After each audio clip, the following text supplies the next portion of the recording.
ಮಡಿಕೇರಿಯಲ್ಲಿ ನಿರ್ಮಾಣ ಆಗಿರುವ ಜನರಲ್ ತಿಮ್ಮಯ್ಯ ವಸ್ತು ಸಂಗ್ರಹಾಲಯ ಉದ್ಘಾಟನೆ ಮಾಡಲು ರಾಷ್ಟ್ರಪತಿ ರಾಮನಾಥ್ ಕೋವಿಂದ್ ಅವರು ಫೆಬ್ರವರಿ 6ರಂದು ಮಡಿಕೇರಿಗೆ ಬರಲು ಒಪ್ಪಿಗೆ ಸೂಚಿಸಿದ್ದಾರೆ.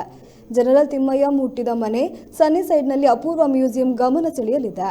Field marshal Cariappa, general Thimayya, forum ಅಧ್ಯಕ್ಷ ಕೆಸಿ ಸುಬ್ಬಯ್ಯ ಆಹ್ವಾನದ ಮೇರೆಗೆ ರಾಷ್ಟ್ರಪತಿಗಳು ಕೊಡಗಿಗೆ ಬರ್ತಿದ್ದಾರೆ.